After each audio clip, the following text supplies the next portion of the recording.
설거지를 하던 제 손이 멈췄습니다. 2024년 6월 17일 밤 10시 경기도 분당 정자동 제 집 부엌에서였습니다. 32평 아파트, 1994년 남편과 제가 대출받아 1억 2천만 원 주고 샀던 이 집. 지금은 3억 8천만 원까지 올랐죠. 여보, 언제까지 이렇게 살 거야? 거실에서 며느리 박수진의 목소리가 들렸습니다. 저는 물을 끄고 조용히 귀를 기울였어요. KBS 9시 뉴스를 보는 척하며 TV 볼륨을 일부러 낮춰뒀거든요. 그러게 말이야. 어떻게 쫓아내지? 심장이 멈추는 것 같았습니다. 제가 10달 동안 뱃속에 키우고 감기 걸리면 밤새 간병하고 대학 등록금 마련하려고 부업도 했던 아들. 김영민, 대기업 부장이 된 제 아들이 저를 쫓아내려 한다고요? 근데 집이 엄마 명의잖아. 3억 8천만 원짜리 집인데 우리가 못 가지잖아. 수진이의 목소리는 차가웠습니다. 엄마가 살아계시는 동안은 어쩔 수 없잖아. 요양원 보내는 방법밖에 없어. 그럼 집은 자연스럽게 우리 거지?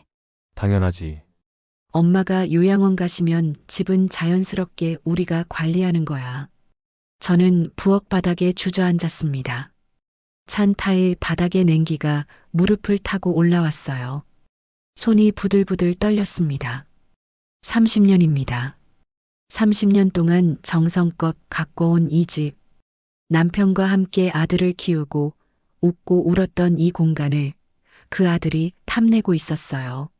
하지만 엄마가 건강한데 어떡해? 수진이가 걱정스럽게 물었습니다. 그때 들린 아들의 대답은 평생 잊을 수 없습니다.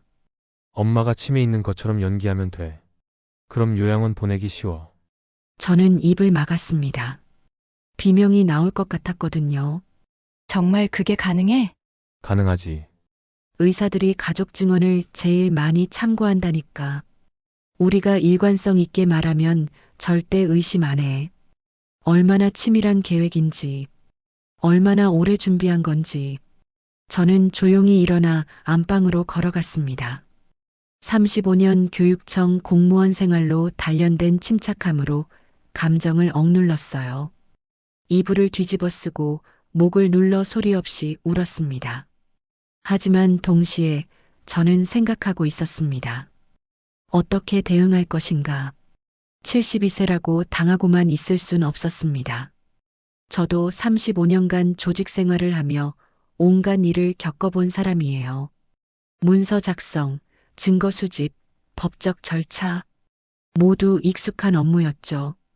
그날 밤 저는 잠들지 않았습니다. 천장을 바라보며 계획을 세웠어요. 아들과 며느리가 저를 속이고 있다면 저도 대응할 권리가 있다고 생각했습니다.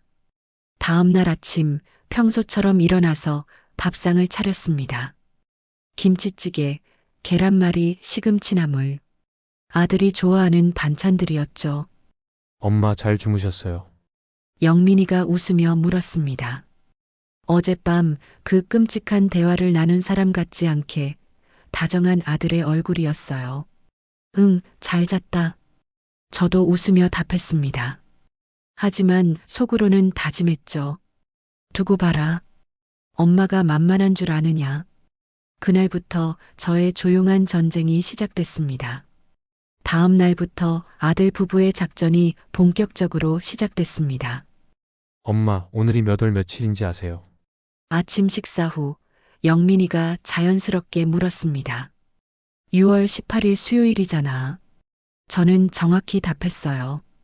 공무원 35년 하면서 날짜 관념은 누구보다 정확했거든요.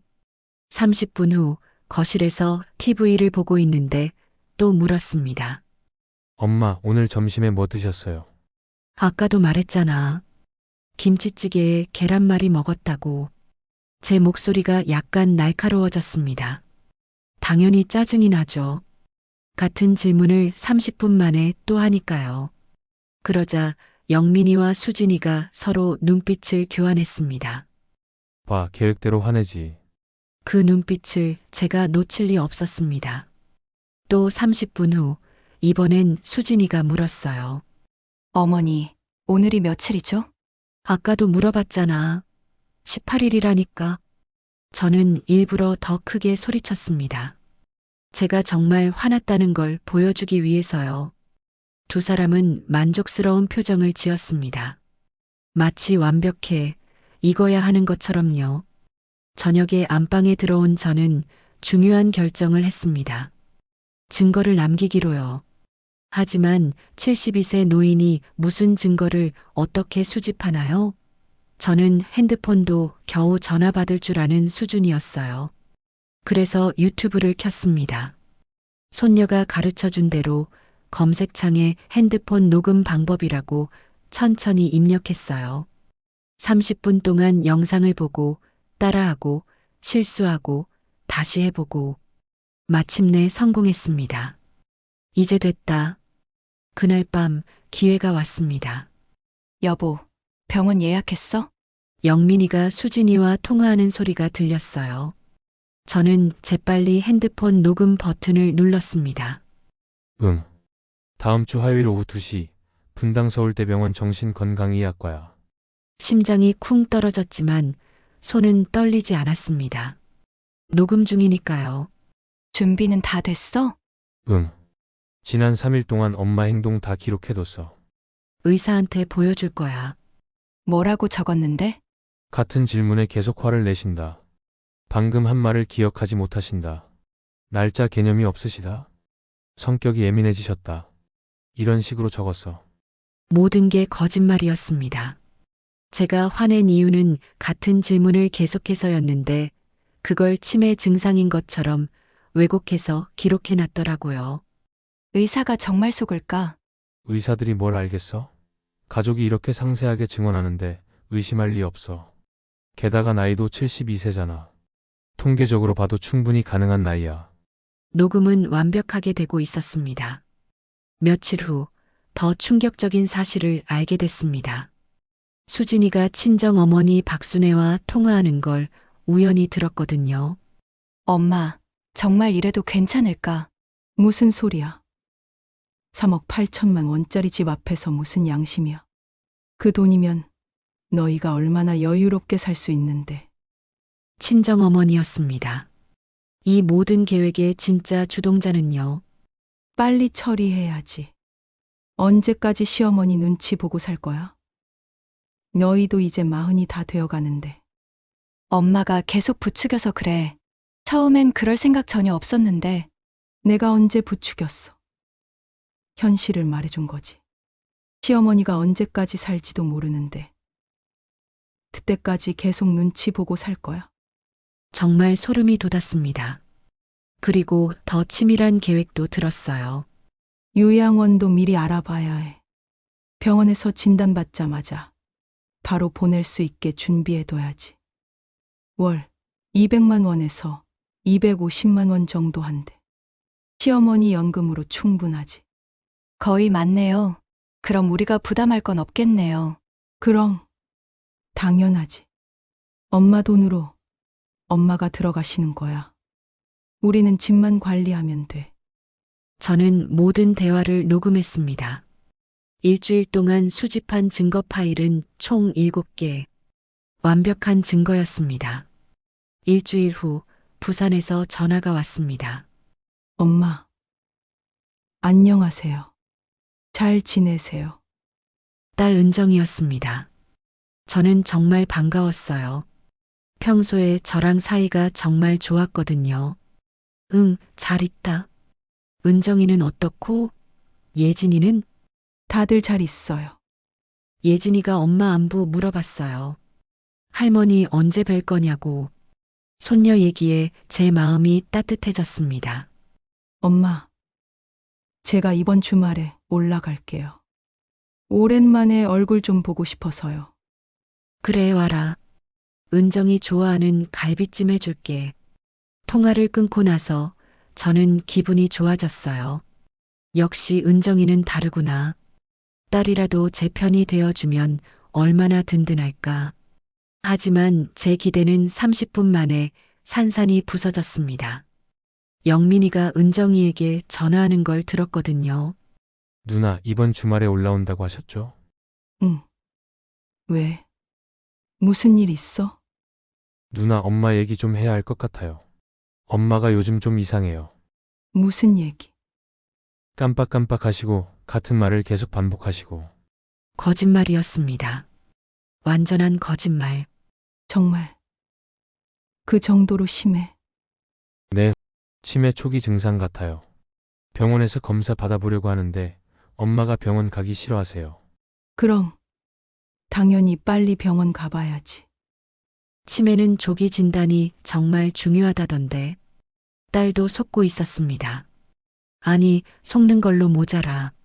누나, 만약 엄마가 정말 치매 진단을 받으시면 집에서 돌보기는 한계가 있을 것 같아요. 전문 시설에서 케어받는 게 나을지도. 요양원 말하는 거야? 네, 저희도 직장 다니고 하니까 24시간 케어하기는 어려워서요.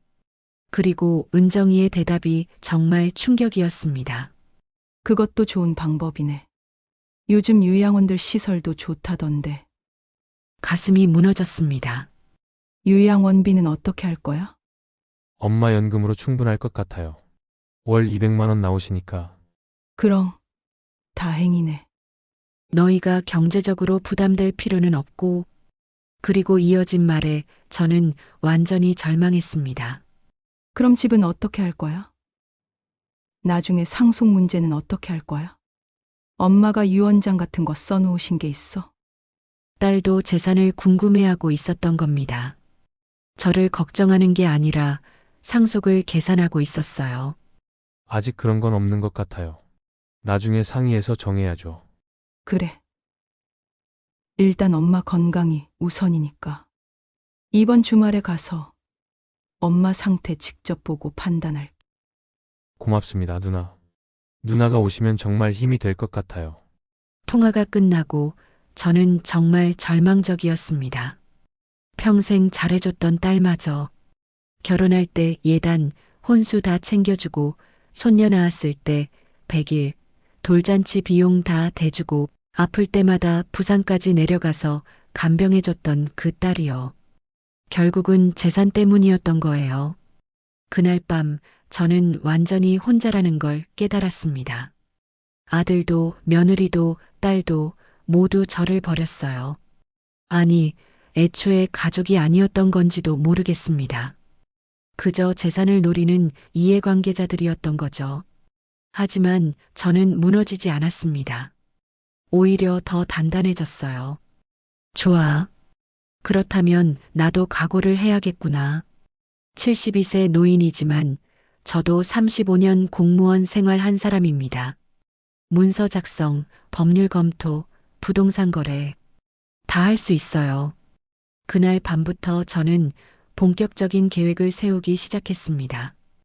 혼자서라도 이 상황을 타개하겠다고 결심했습니다. 엄마, 저희 내일부터 제주도 여행 간다고 말씀드렸죠? 2024년 6월 24일 화요일 아침, 영민이가 큰 캐리어를 끌며 말했습니다. 응, 조심히 다녀와라. 날씨 좋을 때 가니까 재미있을 거야. 저는 평온하게 답했습니다. 속으로는 웃음이 났지만요. 3박 4일 동안 갈 건데 엄마 혼자 계셔도 괜찮으세요? 수진이가 걱정하는 척 했어요. 괜찮다. 혼자 있는 거 익숙해. 재미있게 놀다 와. 현관문이 닫히고 엘리베이터 소리가 멀어지는 걸 확인한 후 저는 움직이기 시작했습니다. 첫째 날 -6월 24일 화요일. 아들 부부가 떠난 지 1시간 후 저는 집 근처 공인중개사 사무소로 갔습니다.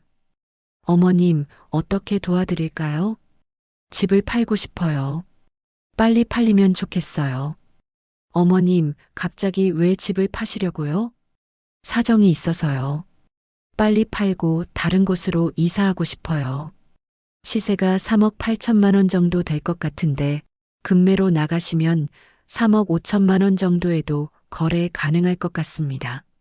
3억 5천만 원이어도 괜찮아요. 빨리 팔리는 게 중요해요. 그럼 매물로 내놓을게요. 분당 정자동이니까 금방 나갈 것 같습니다. 둘째 날 마이너스 6월 25일 수요일 오전 10시 중개사에게서 전화가 왔습니다. 어머님, 어제 집 보러 온 분이 계약하고 싶다고 하십니다. 3억 5천만 원 현금으로요. 정말요? 그럼 바로 계약하죠. 어머님, 정말 확실하세요? 한번 파시면 되돌릴 수 없는데요. 네, 확실해요. 오늘 계약할 수 있나요? 네, 그럼 오후 2시에 사무소로 오시면 됩니다. 집을 사겠다는 분은 30대 후반 젊은 부부였어요. 어머님, 이렇게 좋은 집을 금매로 내놓으시다니. 저희가 운이 좋네요. 좋은 분들이 사시니까 다행이에요. 이 집에서 행복하게 사세요. 계약서에 도장을 찍는 순간 30년의 기억들이 스쳐갔습니다. 하지만 후회는 없었어요. 계약금 7천만 원을 받고 저는 바로 순례동으로 향했습니다. 차로 20분 거리에 있는 15평 신축 아파트. 일주일 전에 이미 예약금을 넣어뒀던 곳이에요. 어머님, 언제 입주하실 거예요? 이번 주 안에 들어갈 예정이에요. 혼자 사시기에는 정말 좋은 집이에요. 주변에 병원도 많고 마트도 가깝고 마음에 들어요. 여기서 편하게 살 거예요. 잔금 1억 2천만 원을 치렀습니다. 제 평생 예금 8,250만 원에서 낸 거였어요. 셋째 날 마이너스 6월 26일 목요일 오전 9시 이사업체에 전화했습니다. 오늘 이사 가능한가요? 어디서 어디로 이사하시는데요? 분당 정자동에서 분당 순례동으로요. 짐이 많지 않아요. 네, 가능합니다. 오후 2시쯤 갈 수 있어요. 그 사이에 저는 30년 동안 모은 물건들을 정리했습니다. 남편 유품 마이너스 시계, 만년필, 낡은 지갑, 아들 어릴 때 사진 마이너스 100일, 돌, 입학식, 저희 부부 결혼 사진, 소중한 추억들만 챙겼어요. 나머지는 과감하게 버렸습니다. 어머님, 이게 다예요? 30년 사신 집 치고는 짐이 정말 적네요. 이사업체 사장이 놀랐어요. 네. 꼭 필요한 것만 가져가려고요. 그런데 가족분들은 어디 계세요? 이사한다고 아시나요? 여행 갔어요. 저는 의미심장하게 말했습니다. 돌아오면 알게 될 거예요. 오후 6시 새 집으로 완전히 이사를 마쳤습니다. 15평 작은 아파트지만 제게는 궁전이었어요. 저녁에는 근처 마트에 가서 장을 봤습니다. 제가 좋아하는 반찬 재료들, 과일, 간식. 30년 만에 처음으로 제 마음대로 골랐어요. 그날 밤 새 집에서 혼자 먹는 저녁은 정말 편안했습니다. 아무도 눈치 볼 필요 없이 제가 먹고 싶은 걸 먹고 제가 보고 싶은 TV를 보고 제가 자고 싶을 때 잤어요. 이게 자유구나. 72년을 살면서 처음 느껴보는 감정이었습니다. 엄마, 집이 어떻게 된 거예요? 2024년 6월 29일 토요일 오후 4시 제주도에서 돌아온 영민이의 다급한 전화였습니다. 다른 사람이 살고 있어요. 문도 안 열리고 비밀번호도 바뀌었어요. 저는 새 집 거실 소파에 편하게 앉아 있었습니다. 창밖으로 보이는 북한산이 참 아름답더라고요. 아, 너희 돌아왔구나. 여행 재미있었어? 태어난 제 목소리에 영민이는 당황했습니다. 엄마 지금 장난하시는 거예요? 집이 왜 없어요? 팔았다. 3억 5천만 원에. 전화 너머가 조용해졌습니다. 5초쯤 지나서야 비명 같은 소리가 들렸어요. 뭐라고요? 저희한테 상의도 없이요. 왜 상의해?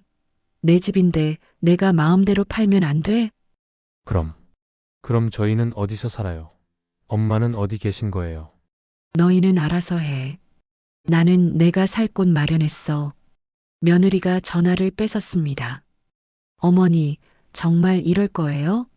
저희가 뭘 잘못했다고요? 그때 저는 결정타를 날렸습니다. 뭘 잘못했냐고? 치매 연기시켜서 요양원 보내려던 거 다 알고 있어. 녹음도 다 해뒀고, 너희 친정 어머니가 요양원 알아봐 준 것도 알아. 은정이가 상속 물어본 것도 알고. 완전한 침묵. 어머니. 그게 월요일에 너희 회사 팀장님께 전화할 거야. 그리고 동네 사람들한테도 다 말했어. 녹음 파일도 다 들려줬고. 엄마, 저희가 잘못했어요. 제발. 기회. 72세 어머니한테 치매 연기하라고 한 자식한테 무슨 기회를 줘? 저는 전화를 끊었습니다. 월요일 마이너스 복수의 완성. 아침 9시 저는 영민이 회사 팀장에게 전화했습니다. 안녕하세요. 김영민 부장 어머니입니다. 아, 어머님. 무슨 일이시죠? 팀장님, 혹시 저희 영민이가 평소에 어떤 아들인지 아세요? 영민 부장님은 정말 효자로 유명하죠.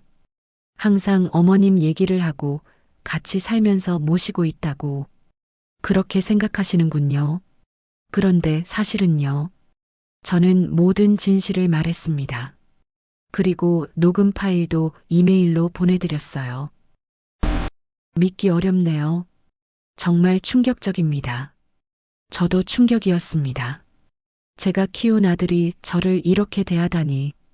그날 오후 영민이는 회사 인사팀에 불려갔다고 합니다. 일주일 후 징계위원회에 회부됐고 감봉 3개월과 함께 팀장 직책을 박탈당했어요. 며느리 친정에서는 더 큰 소동이 났습니다. 친정어머니 박순애 씨가 제게 전화를 걸어 고함을 질렀지만 저는 냉정하게 대응했어요. 아줌마가 요양원 알아봐 준 것도 다 알고 있어요.